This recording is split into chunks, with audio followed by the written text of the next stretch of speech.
Bonsoir les oursons, les oursonnes, bonsoir, j'espère que vous allez bien, j'espère que vous passez un bon vendredi. Ça y est, c'est le week-end, vous allez pouvoir vous poser, enfin pour ceux qui travaillent pas le week-end, si c'est le cas, bon courage. J'espère que vous allez bien, j'espère que vous avez passé une bonne semaine, que ça n'a pas été trop dur, et si c'est le cas, courage, vous allez pouvoir vous poser et dormir. Et bonsoir Vampire, installe-toi confortablement, j'espère que tu vas bien. Ta présence est très symbolique en un sens, vu que c'est le deck extorsion aujourd'hui, c'est le fisc. Voilà, on ponctionne les adversaires. Tu es donc clairement dans... voilà. Ah, tout à fait mon cher, tout à fait. Voilà, donc aujourd'hui effectivement, deck extorsion. Donc le but va être d'extorquer les ressources des adversaires, les ressources pouvant être diverses et variées, il y a des milliards de façons de faire ça. Et c'est quelque part un petit peu le problème d'ailleurs. Enfin le problème et en même temps quelque chose de bien, c'est qu'il y a énormément de façons de faire ce deck. Puisque ça peut être faire en sorte de piocher à la place de l'adversaire, ça peut être faire en sorte de piquer les créatures de l'adversaire, ça peut être carrément, je vous montrerai une carte tout à l'heure, permettre de jouer le deck de l'adversaire à sa place. Il y a des trucs un petit peu idiots.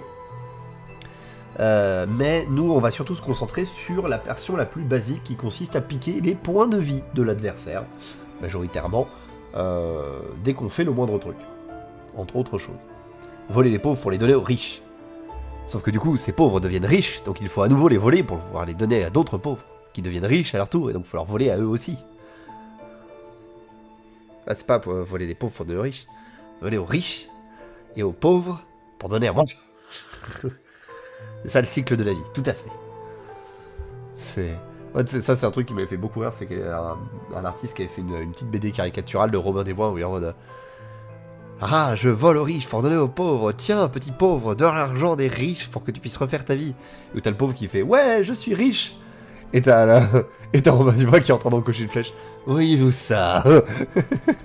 Voilà. Et on devine assez vite le schéma. Bref, trêve de plaisanterie, passons directement aux cartes. Et cette fois, j'ai préparé mes onglets. Et on va même mettre de... Oh, trop fort la musique. Beaucoup trop fort la musique. La musique a décidé de nous arracher les tympans. La musique va se détendre. Voilà. C'est beaucoup mieux. Désolé pour les tympans de tout le monde. Bon, et on va mettre la musique, c'est ça. Voilà, je commence déjà par vous taxer votre oui. Je vous taxe des points d'audition. Voilà. Je commence comme ça. Du coup, on va partir directement. Tac, tac, tac. De toute façon, vous avez l'habitude de la bombe sonique maintenant.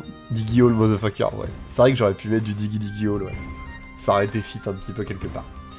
Alors, comme je vous le disais, il y a des milliards de façons de faire ça. Et le truc, c'est que comme c'est des... À chaque fois, c'est des capacités expliquées. Donc des capacités qui vont dire l'adversaire perd tant, vous gagnez tant, ce genre de choses, machin. Par exemple, là, j'en ai une. À chaque fois que vous gagnez des points de vie ce tour-ci, chaque adversaire perd autant de points de vie. Voilà. Donc voilà, c'est une carte qui est même pas à moi, que j'ai piqué à quelqu'un sans faire exprès. Parce que des fois, quand on range après une soirée, on s'aperçoit qu'il y a une carte qui a été rangée dans le mauvais deck. Mais le processeur est au courant et il la récupérera la prochaine fois qu'il viendra jouer. Parce que je taxe les cartes aussi. Je taxe une carte de taxe, Taxception. Et en fait, il existe à Magic une capacité basée sur laquelle le concept de taxe est partiellement né, qui est l'extorsion. Je crois que c'est extort en anglais. Alors on va rajouter bien entendu les critères habituels. Je crois que c'est comme ça que ça s'écrit, j'ai un petit doute. C'est ça. Voilà. L'idée, c'est que... Donc là, j'ai plein de cartes qui ont l'extorsion. Du tout droit de la meilleure guilde du monde, je me permets d'ajouter. Alors, Vampire qui ne va pas être du tout objectif de toute la soirée. Soyez prêts, parce que ça va être le cas. Le principe, c'est que chacune de ces cartes, enfin quasiment chacune des cartes que vous voyez devant vous, a l'extorsion. L'idée, c'est qu'une fois que cette carte est sur le champ de bataille, pour chaque sort que je joue, je peux payer un mana blanc ou noir supplémentaire pour piquer un point de vie à mes adversaires. Donc chaque adversaire perd 1 et je gagne autant de points de vie qui ont été perdus de cette manière. Il me suffit que j'ai qu'une seule des cartes ici présentes. Et donc l'idée, c'est qu'on va essayer de trouver 1001 manières de piquer des points de vie adverses. Et bien sûr, l'une des plus connues et des plus utilisées est la Blind Obedience. Pourquoi ça ? Pour la bonne et simple raison qu'elle fait en sorte que les artefacts et les créatures que vos opposants contrôlent arrivent en jeu engagé, ce qui est extrêmement fort et extrêmement idiot. On va également mettre un Crypt Ghast parce qu'il permet, lorsqu'on engage du terrain pour un marais pour faire du mana, de générer un mana noir supplémentaire à notre mana pool. Ce qui est quand même assez pratique, parce que ça nous fait au moins 2 mana par terrain, ce qui est fun. La Basilica Screecher va également être ajoutée puisqu'elle nous fournit du vol. Les Basilic Guard, ce sont certes des 1-4 pour 3, mais ils ont le défenseur et sont donc moins utiles. Ça c'est juste dans le nom, on s'en fout. Ça c'est du rouge et c'est dans le nom, on s'en fout. En plus ça n'a aucun rapport vraiment. Le Kingpin's Pet va être la version évoluée de notre Basilica Screecher pour pouvoir gérer le vol. Même si en vrai, bon, il a à peine un tout petit peu plus de force que l'autre. Donc je pense que je vais le virer en fait. Ouais non, on va le virer. En fait, là le truc c'est qu'on augmente de 1 mana pour augmenter juste de 1 en force, ce qui est pas fou, je suis en train de me dire, donc on va juste faciliter la vie. Ici on a des chevaliers d'obligation de 4 pour 4 vigilance. De 4 vigilance pour 4. Enfin, ouais, mais le problème c'est qu'il faut prendre en compte l'extorsion, qui fait que tout coûte 1 de plus en théorie. Du coup, bof. Assurance vie. Quand une créature non jeton meurt, vous perdez un point de vie et créez un jeton trésor. Ça peut être pratique. C'est cher, mais c'est pratique. Les autres créatures que vous contrôlez ont l'extorsion. En vrai, ça, c'est même pas forcément hyper utile. Enfin, si. On va le mettre en sideboard. C'est pas forcément utile. Ça va dépendre énormément de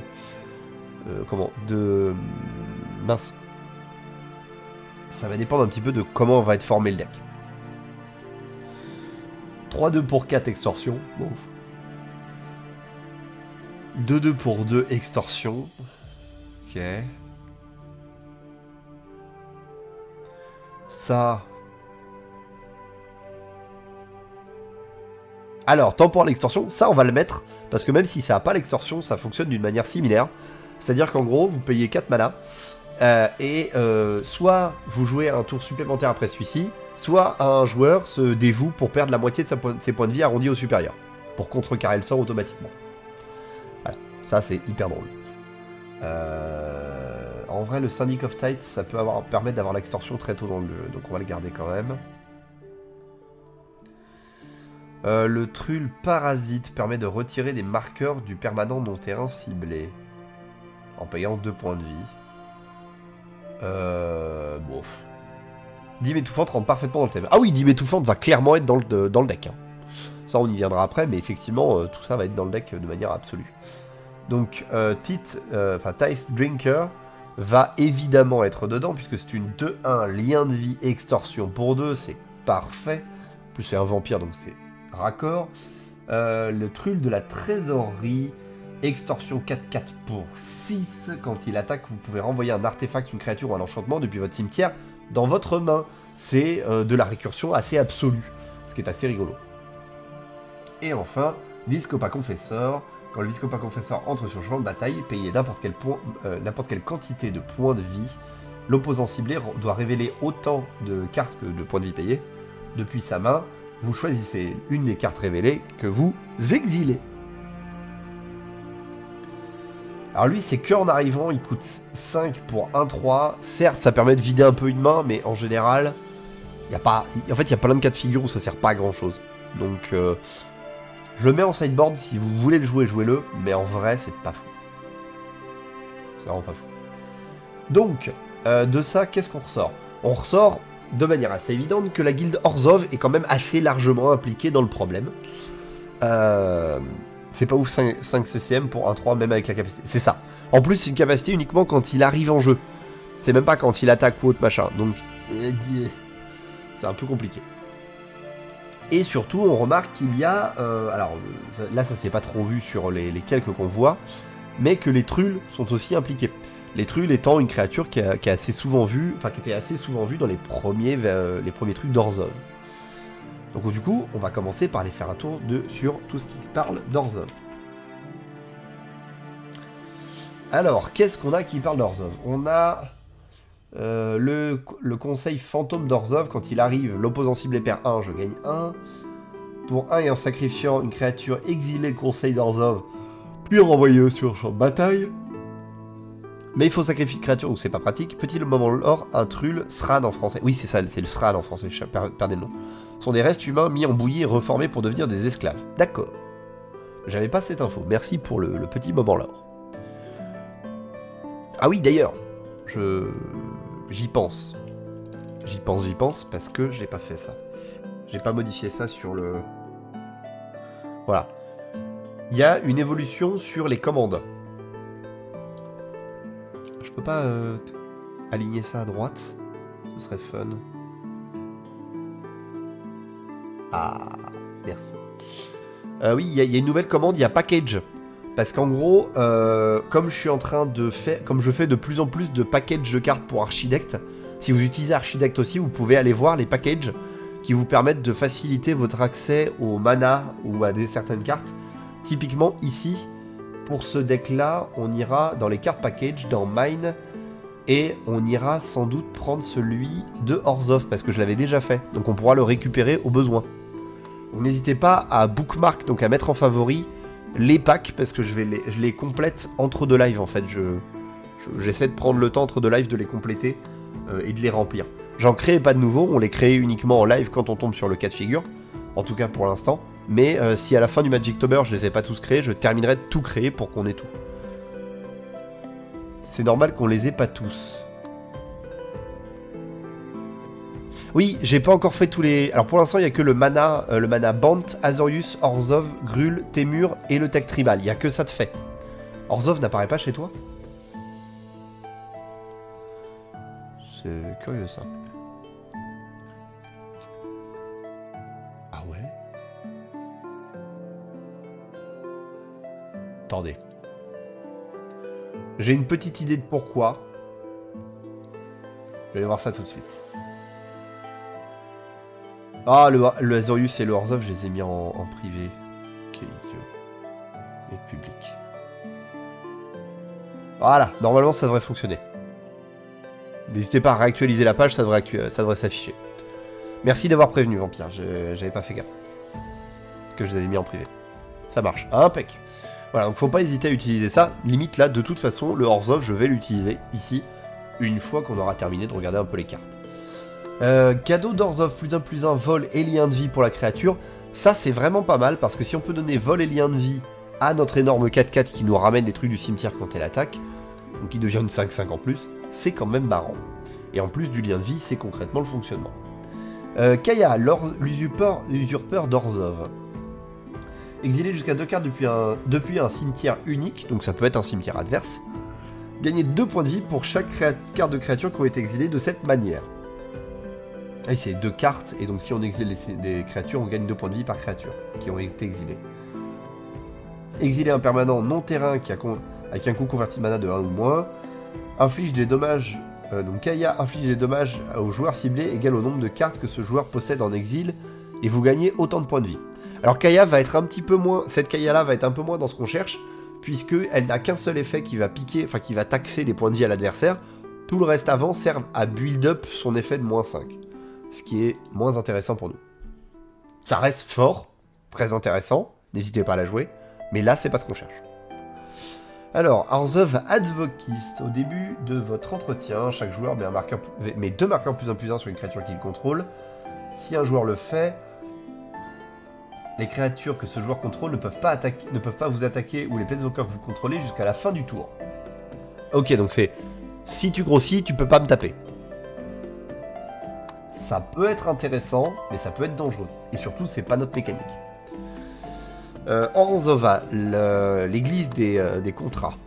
Alors, elle permet du coup que le joueur ciblé perde un point de vie et je gagne un point de vie, mais ça coûte 5, ce qui est un cul. Donc on le fera pas. En vrai, massif, parce que c'est super pratique et j'aurais qu'on puisse pas faire ce genre de choses directement sur Arena. Ouais, tu m'étonnes. La basilique d'Orzhov va nous servir évidemment. Le charme d'Orzhov. Renvoyez la créature cible que vous contrôlez et toutes les auras que vous contrôlez qui sont attachées dans la main de leur propriétaire, ou détruisez la créature ciblée et vous perdez un nombre de points de vie égal à son endurance, ou renvoyez une carte de créature du cimetière, du cimetière sur le champ de bataille, si elle a un coup il faut qu'elle ait un coup converti de mana de 1 ou moins. Et ben c'est pas trop ce qu'on cherche, donc non, ça oui. En fait, vous savez, le mana pour l'instant je vais pas le mettre justement pour qu'on utilise le card package. Afterlife, ah oui. Alors ça c'est une des grosses capacités parmi les nombreuses que Orzhov a pu voir naître, qui est le Afterlife, où le principe c'est quand une créature meurt et qu'elle a l'Afterlife, elle va générer un jeton esprit vol 1/1. Avec le... esprit 1/1 blanc et noir avec le vol. Donc ça en l'occurrence ça va pas être ce qui va nous intéresser dans un premier temps, mais ça peut peut-être servir plus tard, donc pour l'instant on va la mettre en maybe board.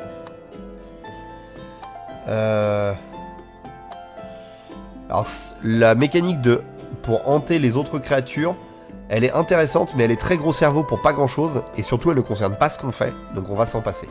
L'extension ça a été la deuxième capacité d'Orzhov entre la hantise et l'au-delà, c'est ça. La hantise, je la trouve très gros cerveau pour rien, parce qu'en vrai, elle fait pas des trucs fous. Par contre, l'Afterlife est sympa, mais c'est pas ce qu'on cherche à la base. Donc pour l'instant, en vrai, on peut même l'enlever. Le joueur ciblé gagne un point de vie, chaque joueur perd un point de vie. Ça, c'est globalement ce qu'on essaie de faire, même s'il y a des étapes supplémentaires, donc ça peut venir. Ça risque de dégager, mais ça peut venir dans le coin, ça nous fait toujours du mana sync. Mana, pam, pam, pam. En fait, Anti, j'ai l'impression que ça a été la version bêta de la perturbation. Non. Non. Non, Anti, c'est pas du tout de la perturbation. Déjà. Parce que la hantise, c'est un effet à unique. Tu ne payes pas pour avoir autre chose.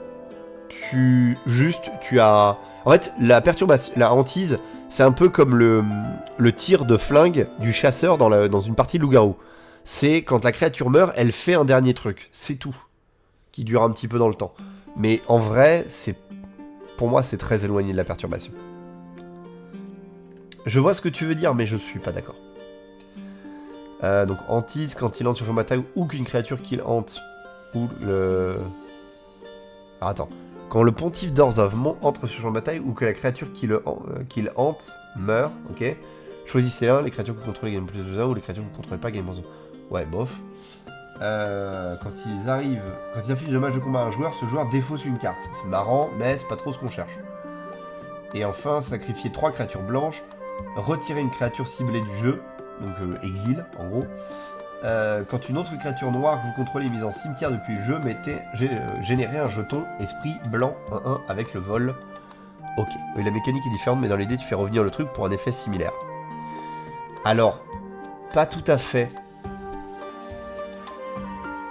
Parce qu'en gros...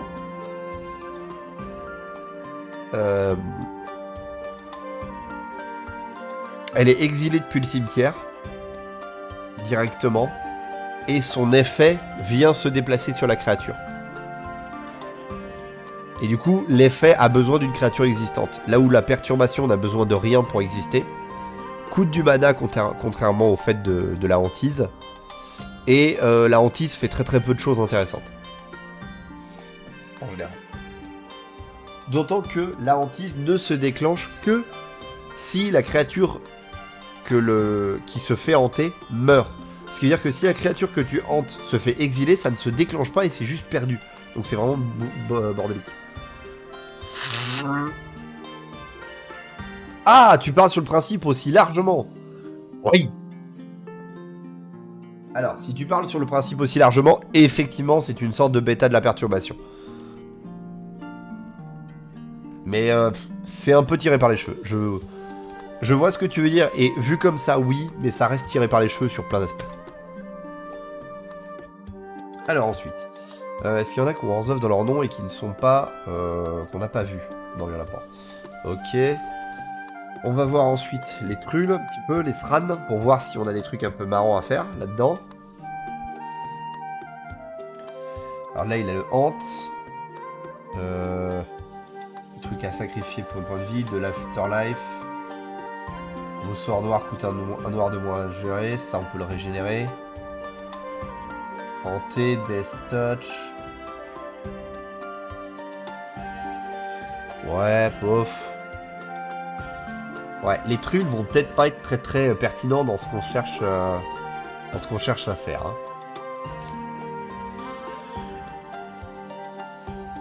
Il va donc falloir qu'on chope via une formulation quelconque. Par exemple, la Life Insurance, on s'en fout. Il va falloir qu'on chope ça.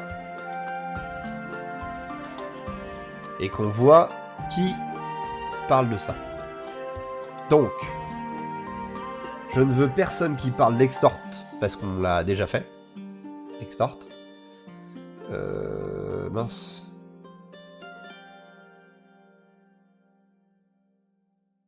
Extort? Oui, c'est ça, c'est Extort. Pourquoi je sais pas pourquoi, j'ai douté.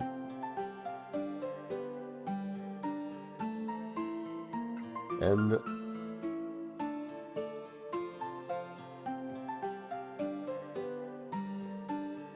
Bien sûr, Vito fait partie des trucs...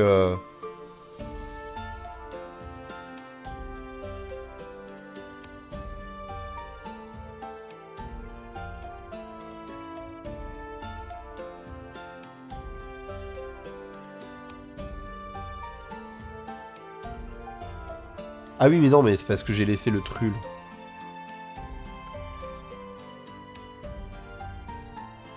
Bon, du coup, il n'y a aucun trull qui fait de l'extorsion.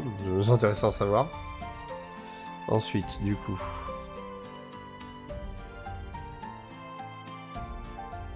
Voilà. Alors, donc évidemment, le Bontu Monument est un absolu. Puisqu'il permet, dès qu'on lance un sort de créature, de piquer un point de vie à un adversaire ciblé. Enfin, à chaque opposant. Donc forcément, ça va être marrant. Alors attends, par contre, on va essayer de remettre le hitch, parce que le but, c'est de faire du zonage, plus ou moins. Alors... Ayara First of Lotwain va évidemment être très intéressante également, puisque lorsque elle ou une autre créature noire entre sur champ de bataille, on va piquer un point de vie à tous les opposants, et on peut l'engager et sacrifier une autre créature noire pour piocher une carte, ce qui nous arrange bien, en l'occurrence.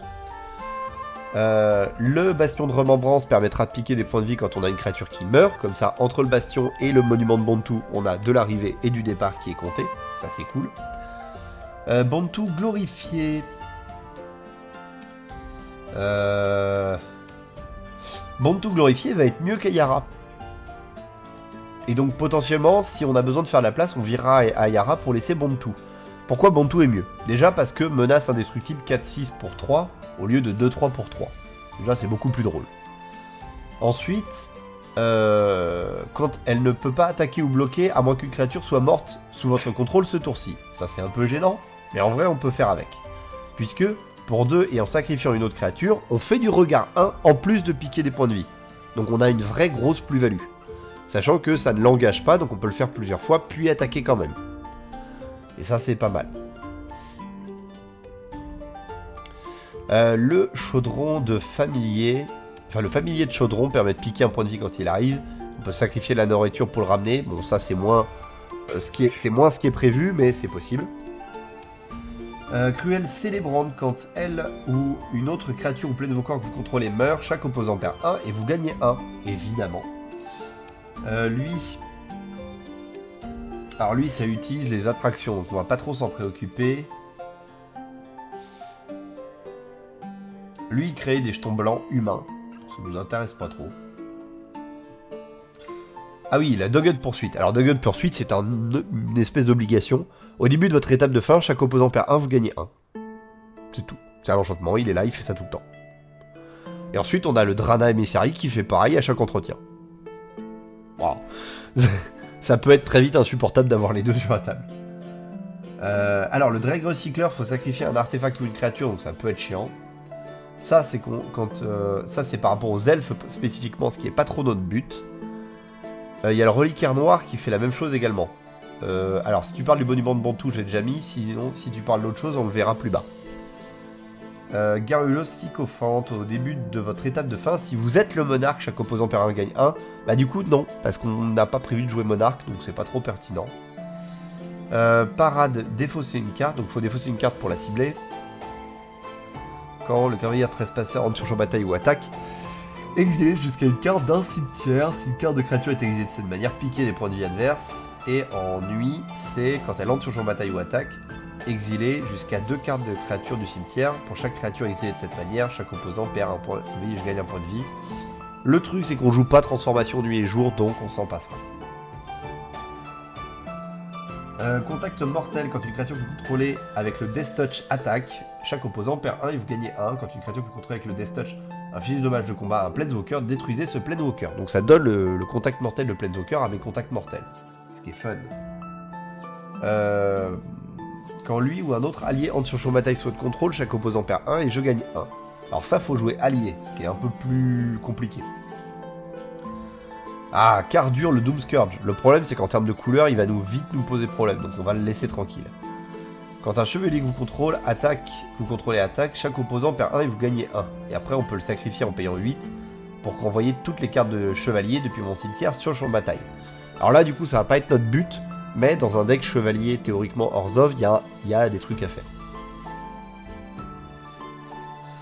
La lampade du Death Vigil, donc en payant 1 et en sacrifiant une créature, chaque opposant perd 1 et gagne 1. Là encore... Excusez-moi, allez, les bâillements arrivent, d'ici une demi-heure ils sont plus là comme d'hab. Là encore, il faut sacrifier une créature, ce qui peut être problématique sur plein de points, donc on va s'en passer pour l'instant. C'est quoi? On va même le mettre en maybe board avec l'autre qui fait pareil. Tous ceux où il faut sacrifier de la créature... Alors Bontu on la garde directement parce que c'est drôle, mais ça on va y mettre en maybe board. Voilà. Et du coup je vais mettre le Denethor en maybe board parce qu'il génère du... Il génère du jeton, donc ça peut être pratique.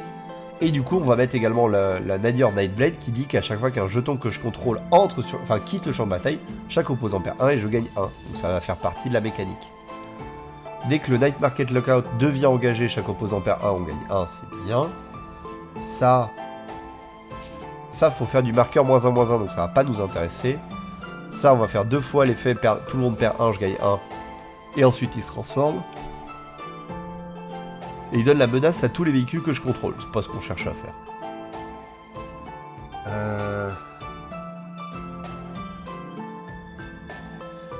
Alors, est-ce qu'on a des clérics? Je pense que oui.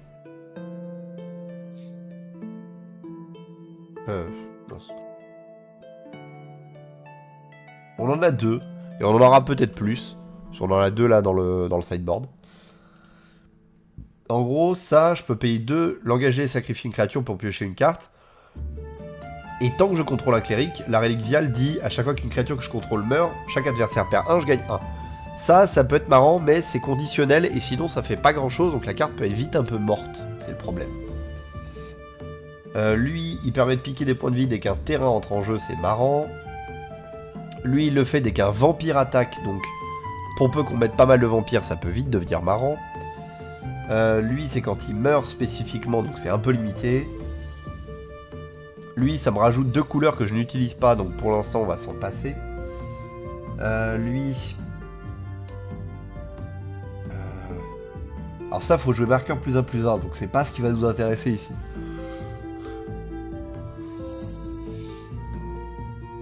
Alors ça, c'est quand on joue artefact, ce qui est pas notre cas non plus. Le vampire néonat, pour 2, engagé, chaque opposant perd 1 point de vie, vous gagnez 1 point de vie. On aime, sachant que si on n'utilise pas sa capacité, c'est un vampire, donc ça résonne avec ça. Voar, Vodalian, Desecrator. Piochez une carte, looter 1, puis si vous avez défaussé un éphémère en rituel de cette manière, chaque opposant perd 1, vous gagnez 1. Pour 2, sacrifiez-le, vous pouvez lancer un éphémère en rituel depuis votre cimetière ce tour-ci. Si ce sort a été mis... Si ce sort devait être mis dans le cimetière, exilé à la place, etc. etc. Bof, parce que c'est pas trop notre but. Wayward Servant, il faudrait jouer full zombie, sauf que c'est un peu moins vrai sur ce genre de deck. Witherbloom Apprentice, il faudrait jouer du vert, donc ça nous embête. Puis en plus, éphémère rituel, c'est pas notre but pour l'instant. Et lui, il dit à chaque fois que lui ou une autre créature meurt, chaque opposant perd 1 et je gagne 1. On est bon là-dessus. Ensuite...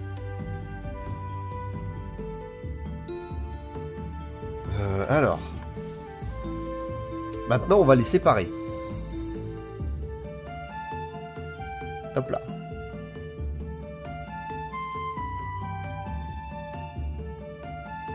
On va les séparer pour voir si on n'a pas loupé des cartes.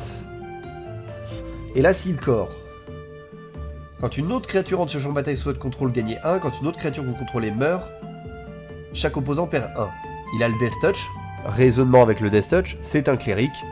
Trop bien. Ça, on l'a vu. Zombie Performer, quand il entre sur le champ de bataille, choisissez une lettre. Ah bah, il a un gland, donc on peut pas le jouer. Comme ça, c'est vu. Lui, on l'a déjà vu. Lui aussi. On l'a pas loupé énormément, j'ai l'impression. Hein.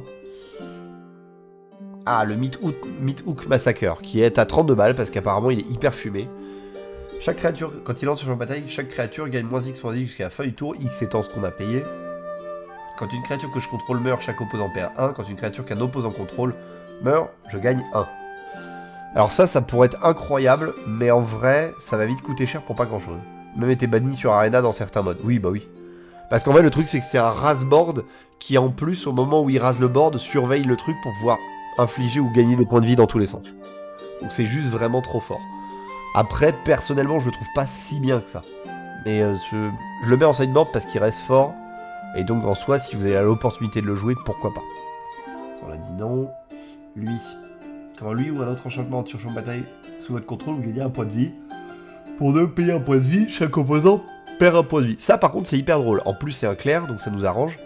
C'est hyper drôle parce que du coup, ça se donne un sens au fait de gagner autant de points de vie. D'autant plus que, comme ça ne l'engage pas de faire ça, on peut le faire plein de fois. Vu et vu. Alors, le reliquaire noir.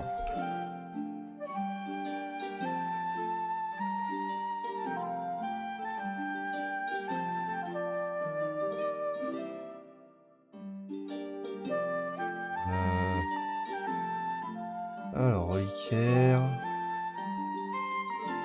Est-ce que tu aurais le nom précis de ton reliquaire, mon cher? Ah, attends, je pense que je vois de quoi tu parles. Ah bah non. Non, parce que ce reliquaire-là, il fait juste défausser l'adversaire, donc... Le sanctuaire des crocs de pierre, pardon, d'accord, sanctuaire des crocs de pierre. Ah oui, c'est ça que t'entendais par reliquaire, c'est les shrines. D'accord. Alors attends, dans ce cas-là, on va même profiter d'un truc.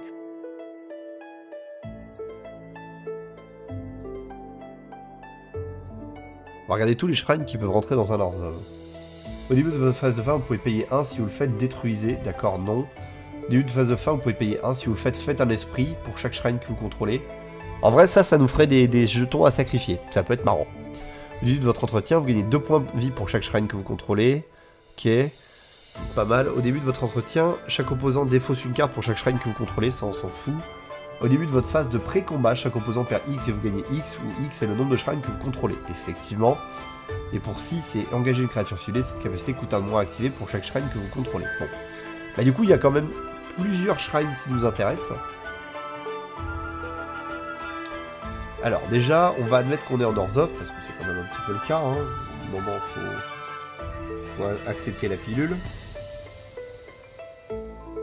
À ne pas sortir de son contexte, évidemment.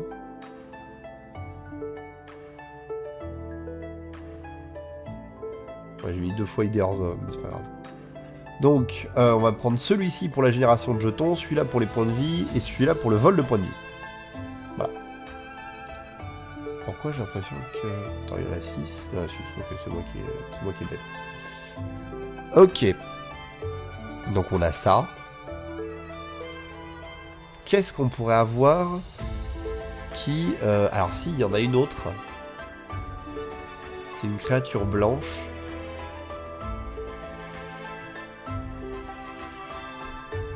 Je pense que c'est parce que j'ai laissé le hitch que ça n'a pas été...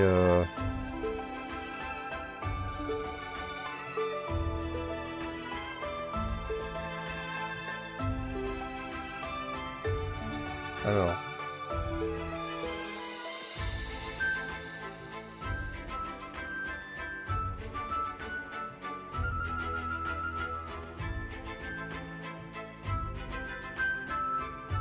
Alors, c'est pas ce que je cherchais, mais ça marche aussi. Alors, le calice du Hiérophant qui permet de piquer un point de vie et ensuite faire du mana. C'est pratique. Alors, lui, du coup...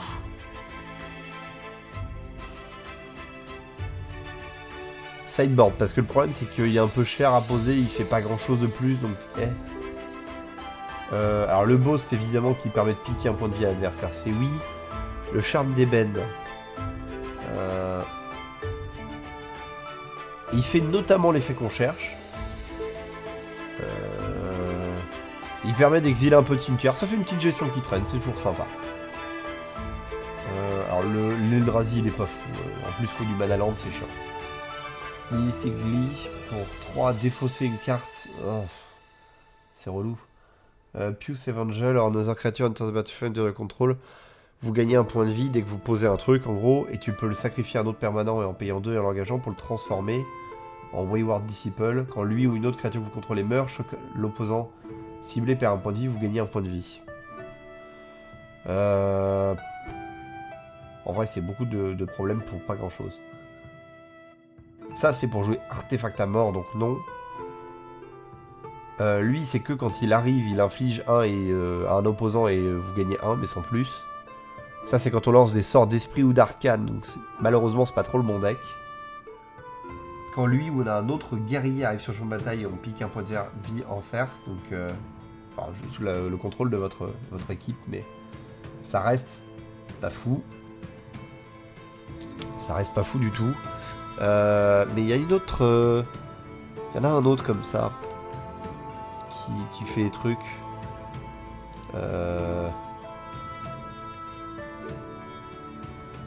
Comment il s'appelle déjà? Attendez, je vais reprendre la formulation d'Ila Silcorp parce qu'il me semble que c'est un truc comme ça. Il me semble que c'est un truc similaire à ça. Là. Allez chercher là-dessus.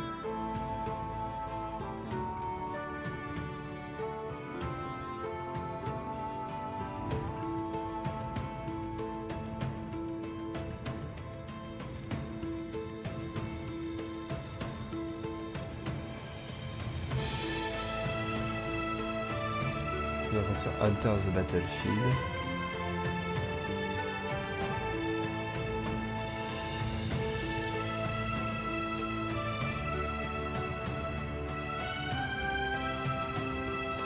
One life.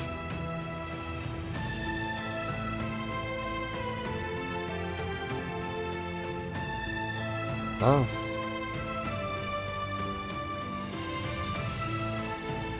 Je crois que c'est un cléric. Suture priest. Oh là.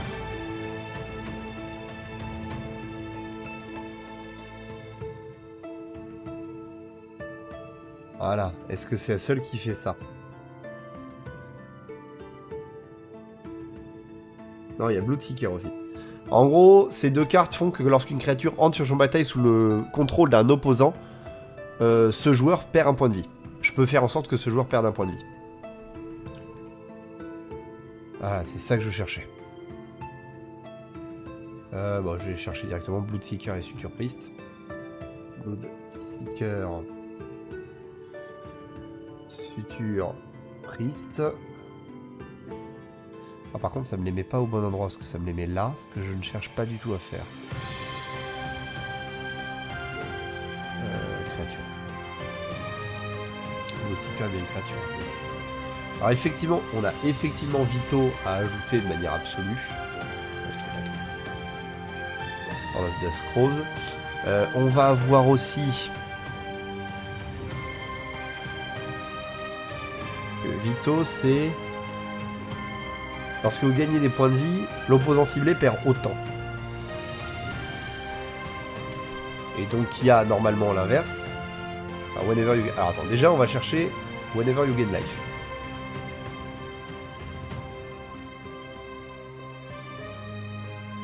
On va voir un petit peu ce qu'on peut faire de marrant déjà avec ça quand on gagne des points de vie. Ah, pas mal de choses. Mais on en veut qu'il y ait un peu la tronche d'Orzhov, sinon c'est pas marrant. Ça peut être marrant de mettre des marqueurs, mais c'est cher. Ça c'est que quand on le fait la première fois. Ça on fait que un marqueur plus un, peu importe le nombre de points de vie qu'on gagne, c'est chiant. Ça aussi, ça aussi.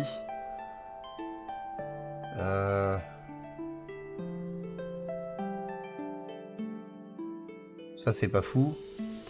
On les a pas encore ajoutés, mais il y a le combo Wincon avec Marauding Blight Priest. Il y a une autre carte, mais je me souviens plus de son nom.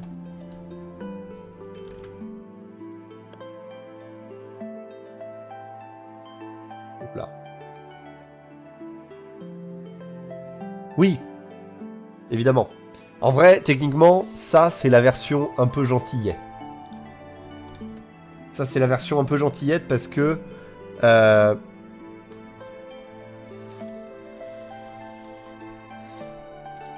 Ouais, mais en fait, c'est vraiment la version gentillette, ça, parce qu'il y a une version avec un enchantement qui permet vraiment d'aller beaucoup plus vite que ça.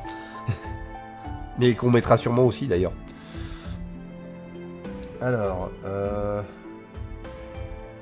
Alors lui, par contre, il réagit au fait qu'un clerc entre en jeu sur le champ de bataille pour me faire gagner un point de vie, et quand je gagne des points de vie pour la prochaine fois à chaque tour, on lui met un marqueur plus 1+1. Ça, c'est drôle, ça. Quand vous gagnez des points de vie, chaque opposant perd un point de vie. Ça, il le fait, et en plus, c'est un vampire, un allié, on a pas mal de trucs. On a du vol aussi, ça me permet de gérer le vol. Combiné à cet enchantement, mais je le retrouve plus. On va retomber dessus, t'en fais pas. Alors... Tac, tac, tac, ça faut payer, c'est chiant. Alors ça, faut payer, mais ça nous fait de la pioche de cartes, ce qui est cool. Et en plus, on a un générateur de soldats en cas de besoin. Alors le Defiant Bloodlord, il fait notamment ce qu'on veut, le problème c'est qu'il coûte 7, donc c'est un peu un enfer à poser, donc on va pas le prendre. L'Épicurien du sang, il fait des trucs drôles aussi, mais il coûte 5, donc c'est chiant. Lui, il se dégage que quand on gagne des points de vie, c'est relou. Ça c'est pas du tout ce qu'on cherche. Ça c'est pas ce qu'on cherche. Ça non plus. Ça on s'en fout. Ouais, ça c'est vite fait marrant, mais en vrai on s'en fout. Alors ça c'est hyper dangereux pour rien. Ça non. Ça non. Ça on l'a mis du coup. Ça on s'en fout. Sang délectable, merci. Bah, Sanguine Band, il est là. Voilà. Gain life, you may put each creature. Alors par exemple, le Nykthos Parangon il est cher, mais il nous permet de mettre des marqueurs +1/+1 sur toutes nos créatures à chaque fois qu'on gagne du point de vie. Et on en fait, et on met autant de marqueurs +1/+1 qu'on a gagné de points de vie sur chacune de nos créatures qu'on contrôle. Donc ça, même s'il est cher, il est trop bien. Le Transformer, c'est non. Lui il sert juste à devenir indestructible, donc on s'en fout, lui on l'a mis. Lui il se bouffe juste lui. C'est pas le même enchantement après vérif. Non, mais ça marche très bien aussi. C'est Exquisite Blood en français. D'accord. Mais on mettra Exquisite Blood aussi. Hein. Là, je sais pas. Ouais, bof. Bof. Bof. Bof. Ça, par contre, c'est incroyable. Ça, c'est vraiment incroyable. Chaque fois que tu gagnes des points de vie, tu peux payer un noir pour envoyer une carte de créature de ton cimetière dans ta main. Vraiment une récursion de taré, ce truc. Et en plus, c'est une 3-3 menace pour 3. C'est hyper rentable à tous les niveaux. Je ne comprends pas que ça coûte que 5 balles, ce truc. Vraiment. C'est impressionnant. Je l'ai dans un de mes decks et à chaque fois, ça me retourne le fion. Tellement c'est bien. Donc Vito, évidemment. Viscopa Guildmage, on peut donner... Ah. C'est la carte que j'ai piquée à un camarade. Par erreur. Donc ça permet d'avoir les mêmes effets que les autres, mais de manière un peu payante, mais c'est pas grave en vrai. Ça, c'est une créature qui grimpe en puissance au fur et à mesure. Bof, en vrai. Enfin, elle est pas trop dans ce qu'on cherche à faire. Whenever you gain life, you +1/+1 counter roll of leaves.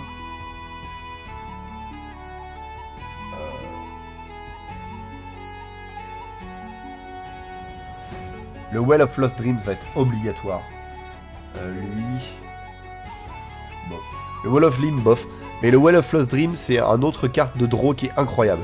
J'ai trouvé parce que ça me perturbait. Sanguine Bombe fait perdre des PV à l'adversaire à chaque fois qu'on gagne des PV. Et Phoenix Blood fait qu'à chaque fois que l'adversaire perd des PV, on en gagne autant. Oui, c'est ça. Et l'idée, c'est qu'en fait, quand t'as les deux, ça part en sucette. Et en gros, maintenant qu'on a cherché avec... à chaque fois qu'on gagne des points de vie, maintenant il nous faut, grâce à l'Exquisite Blood, l'autre face de la pièce.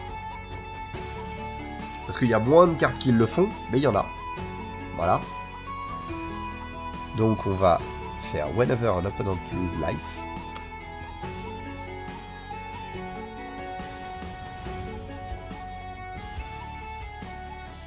Voilà.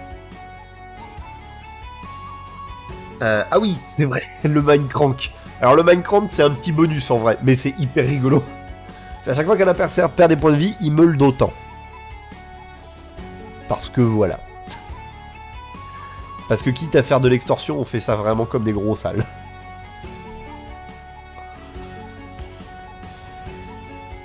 Alors on est combien? On est à 45 cartes. 45 cartes. On en est où au niveau de la génération de jetons, tiens? Bon, pas grand chose, hein. Pas grand chose. On pourrait facilement mettre un peu de trull là-dedans.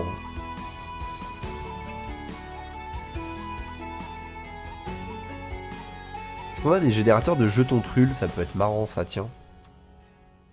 Alors déjà, le trull qui se régénère, il va être pratique pour les sacrifices. Mais en dehors de ça...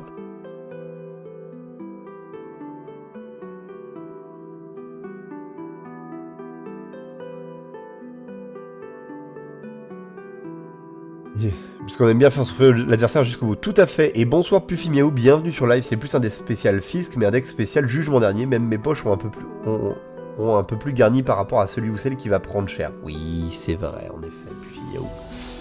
Ça peut faire... Mais en vrai, je m'en fous, j'assume.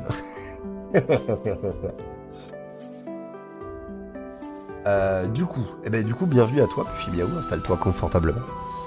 On est sur le 20e deck du Magic Tober, le deck de l'extorsion. Ensuite, du coup, Breeding Pit. Ah oui, alors Breeding Pit, c'est une carte qui va nous être très utile pour les sacrifices, mais qui va nécessiter de payer du mana pour pas perdre la carte. Donc il faudra bien gérer le mana.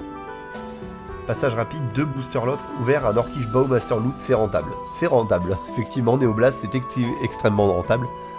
Bienvenue à toi, installe-toi confortablement, mon cher. Pas de soucis, mon cher. Pas de soucis, Puffy Miaou.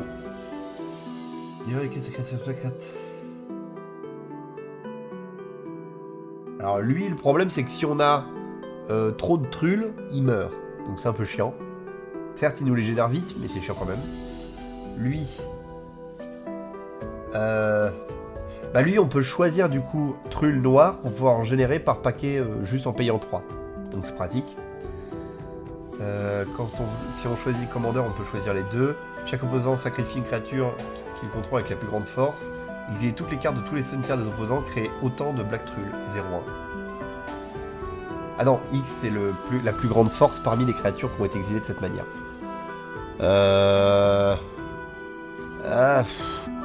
Ouais, c'est marrant, mais en vrai, sideboard, c'est pas fou.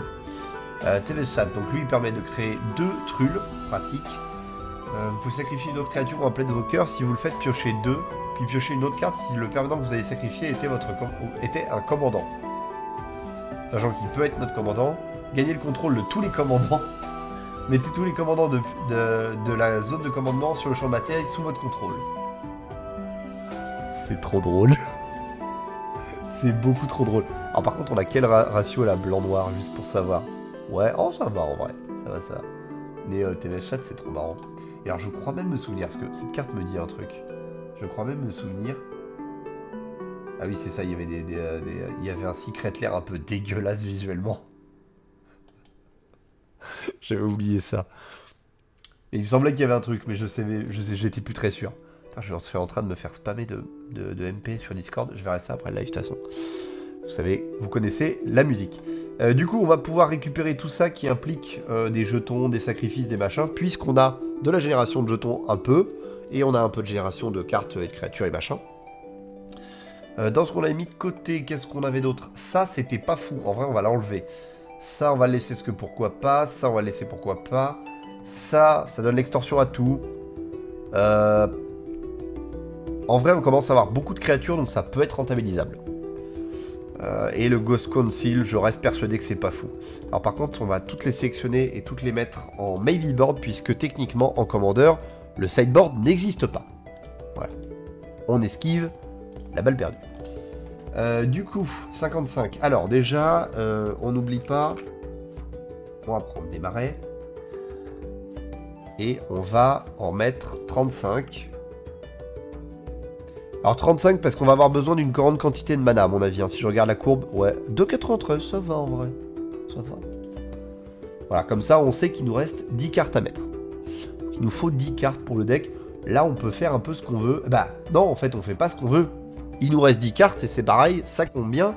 On n'a pas mis les mana stones, on n'a pas mis les mana rock et tout le bazar. Alors certes on en a un petit peu déjà avec le calice du hiérophante et le Bantu Monument pour la rampe. Mais on n'a pas encore vraiment géré la rampe correctement. Donc on va s'occuper de ça et comme ça, ça remplira le deck. Ah si, par contre, il y a un autre truc que je viens de tilter. On n'a pas réglé. Le commandant du deck. Parce que là, c'est en train de partir sur un commandant, hein, sur un commandeur, très clairement. Et ben, ce sera Elastilcore en vrai. Hein. Elastilcore est extrêmement bien calibré pour ça, en vérité. Donc c'est parfait. Tac. Commandeur. Voilà, une fois n'est pas coutume, on fait du commandeur. Non, en vrai, si, on en fait tout le temps, mais c'est pas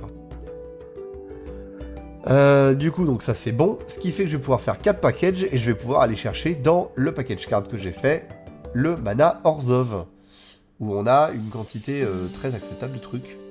Et donc en fait, je vais même plus m'amuser que ça. On va simplement faire ajouter au deck. Voilà. Comme ça, c'est complètement ajouté d'un seul coup. On revient là, toi. Il faut juste qu'on trie, maintenant. Talisman d'hierarchie, signet, loquet, Kirune, Cloustone. En vrai, c'est peut-être pas ce qui se fait de plus évident, mais on va retrier après. Ça, oui. La Kirune, en vrai... La Kirune, en vrai, ça peut nous faire une créature au moment clé, hein, littéralement. Donc ça peut être marrant. Mais le locket, en vrai, c'est pas fou. On va juste garder le signet, la Kirune et la Cloustone. Même si je Je le répète, hein, je suis pas fan des signets, mais bon, il y a un moment, il faut ce qu'il faut. Ça nous a généré plein de terrain. Alors, si je mets 23, je vais nouveau à 35 terrains. Je vais nouveau à 35 terrains. Je compte hyper bien. Ensuite, il va nous manquer les classiques. À savoir, alors oui d'ailleurs, on va enlever encore un swamp au minimum pour mettre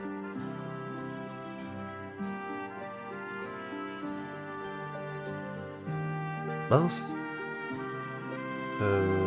Command Tower. J'avais perdu le nom pendant une seconde, c'est terrifiant quand même. Ensuite, Commander Sphere, Arcane Signet, donc les classiques. Hein. Il y a certaines cartes où j'aime pas ça. Parce que c'est. En fait, vous voyez, typiquement, le Sol Ring, Commander Sphere, Arcane Signet et Command Tower, ça fait partie des cartes que j'aime pas trop. Parce que c'est ce principe de dire tu fais un deck Commander, tu mets ça. C'est obligatoire.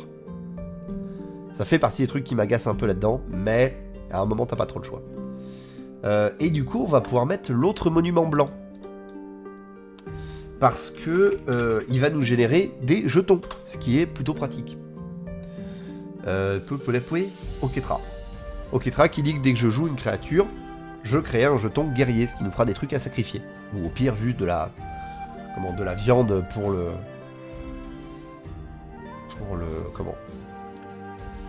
Pour le truc qui va rampage en face. Et il nous manque encore 2 rampes. Enfin, il nous manque encore 2 cartes. On est à 10 de rampes. Le truc, c'est que dans notre rampe, on en a 2 cartes qui sont des réducteurs de mana. Donc, ils ne coûtent que pour un demi. Donc, en vrai, on est à 9 de rampe.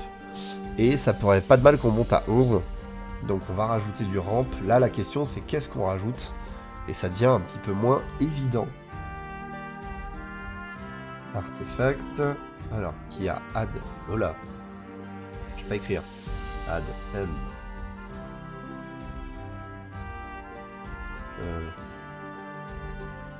Black End.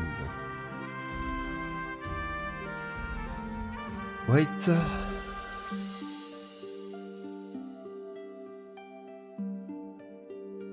Voilà. Ouais, du coup, il nous en manque pas beaucoup. Hein. Bah, on va remettre le Lords of Locker. Hein. C'est ce qui marche le mieux. Dans ce cas-là, on va essayer un autre truc pour essayer de gagner un petit peu de marge. On va faire où? Non. On va juste faire pour la génération de noir. Parce que c'est vraiment ce qu'on génère le plus.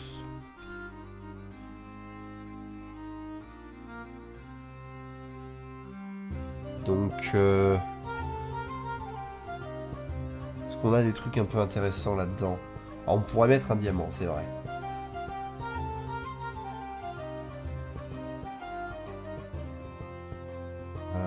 Ça, c'est pas fou. Alors, on a le Lindenmere, évidemment, mais...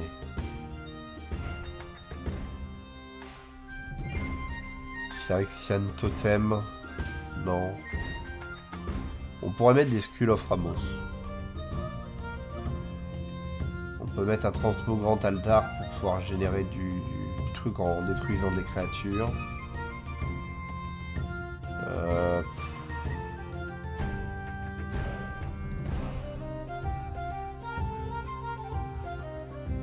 On n'a pas grand chose dans la génération de mana noire. Hein.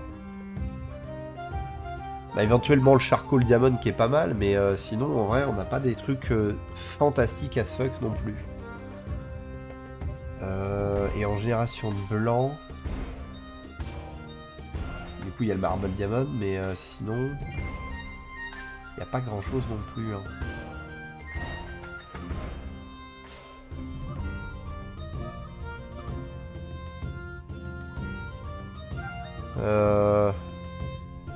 En vrai, on va mettre le matos de Ramos. Parce que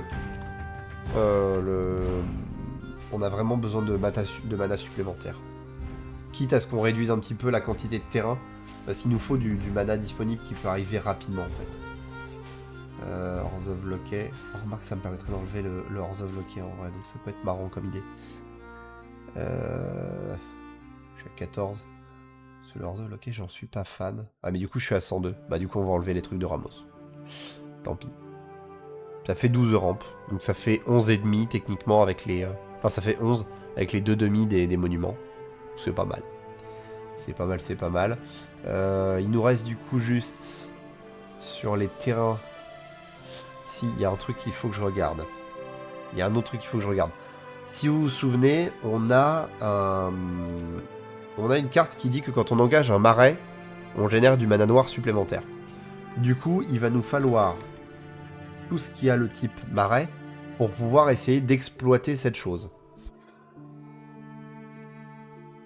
Donc déjà, lui, trop bien. Il peut générer du noir, c'est un marais, il arrive engagé, mais on peut payer un noir et l'engager pour que chaque opposant perde 1. On a juste besoin d'avoir 2 permanents noirs sur le terrain pour l'utiliser. Trop marrant. Lui, il faut payer 2 points de vie pour qu'il arrive dégagé. Ok. Lui, il arrive engagé quoi qu'il arrive. Et le Witch Cottage, il arrive dégagé si tu contrôles 3 marais. Et quand il arrive sur le champ de bataille dégagé, tu peux mettre la créature ciblée depuis ton cimetière au-dessus de ta bibliothèque. C'est toujours pratique. C'est toujours pratique. Est-ce qu'on a d'autres trucs? Est-ce qu'on met les 2 autres? Est-ce que c'est vraiment nécessaire? En vrai, pas tant que ça. En vrai, pas tant que ça. En vrai, pas tant que ça, on est déjà très bien comme ça. Du coup, il nous faut 20 terrains de base. On va donc à nouveau compter les pips. Vous connaissez la musique. On a 24 pips blancs. Hop là. Ouais, je vais cette couleur-là, donc on va utiliser ça. 24 pips blancs. Et pour le noir, on en a 52. Heureusement que j'ai beaucoup de dés. Noir, parce que dis donc, ça fait beaucoup. 40 et 12. Et du coup, tout ça, faut que ça rentre dans les 20 terrains qu'on a de marge, comme d'habitude. Donc, 52, ça fait 25, ça fait 26. 24, ça fait 12. Hop là. 26 et 12, ça rentre pas encore. 26, ça fait 13. Et 12, ça fait 6. Ce qui fait un total de 19. Ce qui veut dire que je peux en rajouter un. On va rajouter un blanc pour être sûr d'avoir assez de blanc. Ce qui nous fait un grand total de 13 marais. Et de 7 plaines.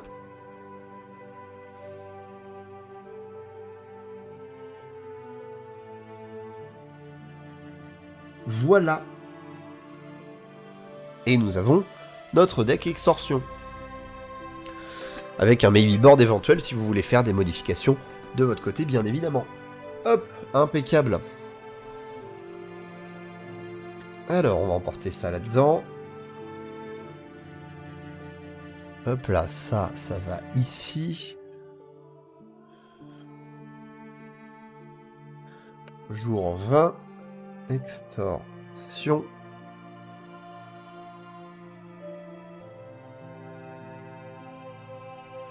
Zou. Tac.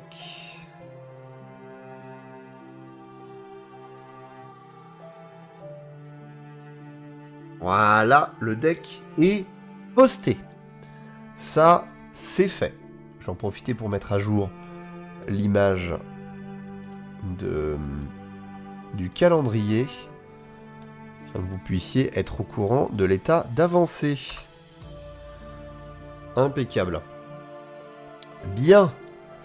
Eh bien, c'est tout pour aujourd'hui. Merci à tous d'être venus. Attends, on va repasser un petit peu là-dessus. Merci à Puffy Miaou d'être venu faire un petit coucou. C'est fort appréciable de ta part. N'hésite pas à rejoindre le Discord disponible sous le live ou avec la commande /Discord pour trouver les autres decks du Magictober. Parce que du coup, on a actuellement 20 decks de fait sur diverses thématiques. Et n'hésite pas, bien sûr, à venir papoter de Magic sur le Discord. Pour le coup, donc là on est encore en live tous les soirs à 20h jusqu'au 31 inclus. Ensuite il y aura une petite pause pour que je me repose parce que vraiment je vais en avoir besoin après tout ce bazar. Et on reprendra les lives comme avant. Ne vous en faites pas, il y aura bien sûr du Magic après, sans aucun souci. Du coup, est-ce qu'on n'aurait pas quelqu'un à raid, histoire que je vous envoie dire bonjour aux copains? Alors comme d'habitude, le vendredi soir, il y a quand même pas mal de monde. Est-ce qu'il y a du monde sur Magic, histoire qu'on soit raccord? Bah il y en a un sur Magic, hein, il y a Iron Wolf qui fait du commandeur Doctor Who. Eh ben écoutez, on va aller voir Iron Wolf. Ça peut être fort sympathique. Hop là. Iron Wolf. Hop. Ah oui, il y a un 0. Sinon, ça ne marchera pas. Parfait. Voilà, impeccable. Et bien dans ce cas, je vais vous laisser les oursons. J'espère que vous avez passé une bonne soirée, un bon live. J'espère que le deck vous a plu. La semaine prochaine, demain soir, on est sur le deck Minotaur. On va jouer, enfin on va créer du deck cornu. Du deck qui n'est pas là pour se faire traire le lait. Deck qui, certains le savent peut-être ou pas, mais est issu d'une petite aventure qui a eu lieu sur cette chaîne. J'en parlerai bien évidemment demain. Dans tous les cas, je vous souhaite un bon appétit si vous n'avez pas déjà mangé. Un bon week-end, reposez-vous bien. La vidéo de ce live sera disponible bien sûr demain à 8 h comme chacune des VOD. Et je vous souhaite la bonne nuit, les oursons.